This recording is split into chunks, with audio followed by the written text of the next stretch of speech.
আমরা অনেক সময় দেখি যে আমাদের সন্তানেরা যখন স্কুলে মাদ্রাসাতে পড়াশোনা করে, বিশ্ববিদ্যালয়ে পড়াশোনা করে, এরা তাদের নিজেদের মতন বন্ধু নির্বাচন করে নেয়, যে কারণে তারা ভুলের মধ্যে পড়ে যায়। আমরা কেন আমাদের সন্তানদের জন্য আসল বন্ধু হতে পারি না?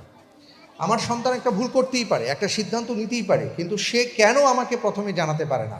কেন তার মাকে বলতে পারে না যে মা আমি এই কাজটা করতে যাচ্ছি বা করতে চাই বা করে ফেলেছি? অথবা বাবাকে কেন সে বলতে পারে না? এই বিশ্বাস আমাদের অর্জন করতে হবে। অনেক সময় সন্তান মনে করে যে ভয়ের ব্যাপারগুলো মা বাবাকে বলা যাবে না।